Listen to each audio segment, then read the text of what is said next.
चलिए स्टूडेंट्स, अब इस सेट के पैसेज पर हम आ चुके हैं। ठीक है, तो पैसेज शुरू करते हैं। और वो स्टूडेंट्स जो यूट्यूब पर देख रहे हैं उनके लिए ये रहा पूरा पैसेज, एक बार अटेम्प्ट कर लो और फिर उसके बाद में अपने मार्क्स बताना कि क्या स्कोर चल रहा है। ठीक है, ये रहा कंप्लीट पैसेज। डन। अब मैं स्टार्ट करता हूँ। मेरे स्टार्ट करने से पहले, मेरे सेंस समझाने से पहले, क्योंकि मेरे बताने के बाद या किसी भी टीचर के बताने के बाद तो चीज़ें ईजी ही लगती हैं, एक बार पहले भी अटेम्प्ट करके देखो। ठीक है, अपने आप ही। चलो अब पैसेज को स्टार्ट करते हैं बिना टाइम गवाए। और पैसेज कहता है कि man and his are two distinct things. Distinct का मतलब क्या हो जाएगा यहाँ पर? भिन्न हो जाएगा, दो अलग अलग चीज़ें हैं, है ना, भिन्न या अलग अलग चीज़ें। तो आदमी और उसकी ये चीज़ दो अलग अलग चीज़ें हैं। अब क्या चीज़ है ये?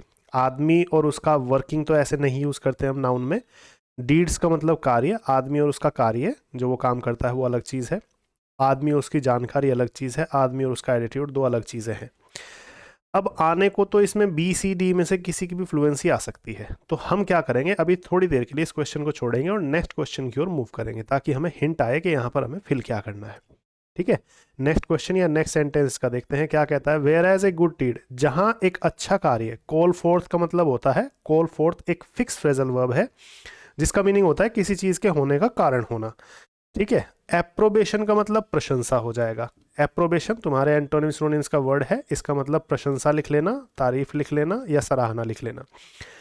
जहां एक अच्छा कार्य, डीड का मतलब कार्य, जहां एक अच्छा कार्य आपकी प्रशंसा का कारण बनता है, वहीं कुछ इस तरह का कार्य आपकी डिसएप्रोबेशन मतलब नापसंदगी का कारण बनता है।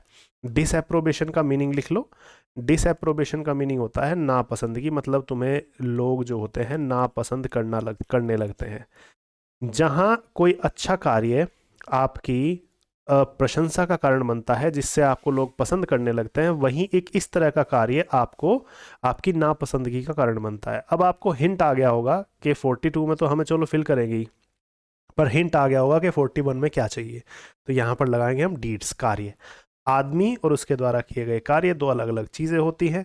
जहाँ एक अच्छा कार्य आपकी प्रशंसा का कारण बनेगा, वहाँ एक इस तरह का कार्य आपकी नापसंदगी का कारण बनेगा, मतलब आपको लोग नापसंद करना शुरू कर देंगे। अब वो कैसा कार्य होगा? खराब काम ही होगा, है ना। तो खराब काम कैसा होगा? विकेड का मतलब दुष्ट काम नहीं।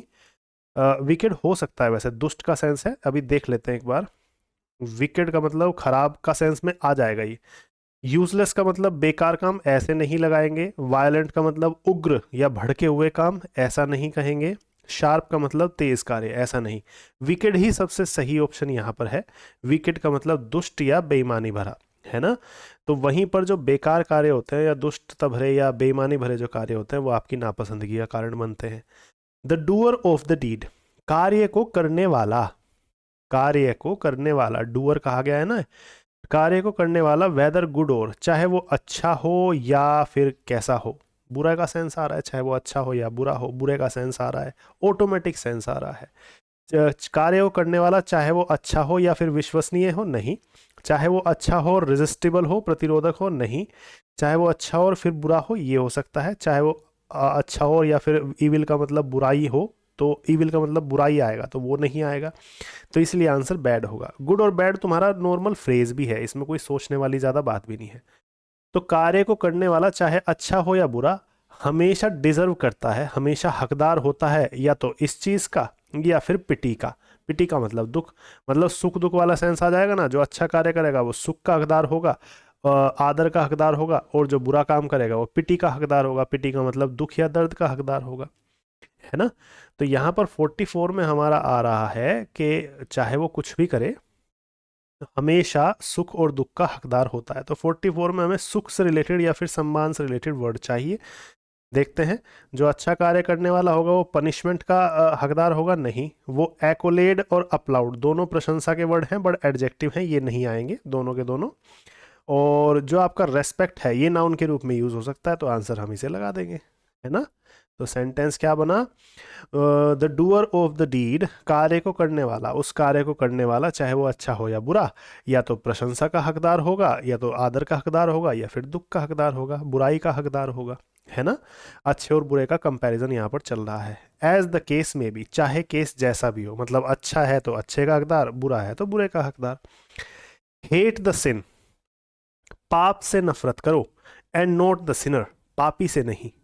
पाप से नफरत करो, पापी से नहीं, इज ए परसेप्ट, ये एक ऐसी चीज है, परसेप्ट का मतलब वस्तु या धारणा या विचार, परसेप्शन वाला ही वर्ड है ये, है ना। ये एक ऐसी वस्तु है या एक ऐसी चीज है विच दो इजी एनफ टू अंडरस्टैंड, जिसे हम आराम से, दो जिसे हालांकि हम आराम से समझ सकते हैं, जो समझने के लिए बड़ी आसान चीज है, बट इज रेयरली, लेकिन इसे लोग अप्लाई कम करते हैं, इसे लोग यूज़ कम करते हैं। कहने को तो कह देंगे लोग कि हाँ भाई पाप से नफरत करनी चाहिए, पापी से नहीं करनी चाहिए, है ना, अदरवाइज वो और ज़्यादा पाप करने लगता है, जैसे उसकी इमेज बनने लगती है। बट ये चीज़ ऐसी है जिसे लोग फॉलो करते नहीं है, जिसे लोग मानते नहीं है, and that's why the poison of hatred, और इसी वजह से जो नफरत का जहर है, स्प्रेड्स इन द वर्ल्ड, वो वर्ल्ड में फैलता जा रहा है।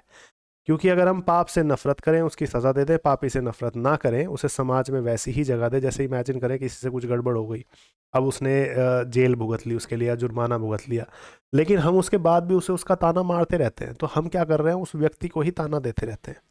अगर हम पाप की सज़ा मिल गई उसे और फिर उसे नॉर्मली एक्सेप्ट कर लें, तो फिर ये नफरत नहीं फैलेगी, ये बात यहाँ पर कही गई है।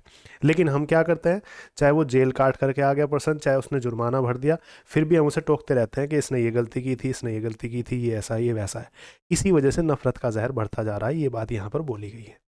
तो लोग इस बात को मानते नहीं हैं, लोग इस बात को फॉलो नहीं करते, ये सेंस आ रहा है। तो देखते हैं 45 में क्या कहा गया है। इज़ रेयरली फॉलोड, फॉलो का सेंस पूरा पूरा है। इज़ रेयरली प्रैक्टिस, प्रैक्टिस का मतलब आदत में या प्रथाओं में कोई चीज़ आ जाना, है ना, वो भी फॉलो करने वाला ही सेंस दे रहा है। जस्टिफाई का मतलब किसी चीज़ को साबित करना, और एक्नॉलेज का मतलब स्वीकार करना। लेकिन लोग इस चीज़ को जल्दी से फॉलो नहीं करते, जल्दी से मानते नहीं हैं, ये वाला सेंस सबसे अच्छा है यहाँ पर फॉलो का, तो इसलिए हम फॉलो आंसर लगाएंगे। ठीक है, इसी के साथ आपका पैसेज आज का कंप्लीट होता है। और देखो, मैं हमेशा एक ही बात कहता हूँ, जितनी ज़्यादा हम प्रैक्टिस करेंगे, जितना ज़्यादा इसे डेली रूटीन में रखेंगे, उतना ज़्यादा तुम्हारा क्लोज टेस्ट का डर कम होता चला जाएगा। ठीक है, आज का पैसेज खत्म होता है इसी के साथ।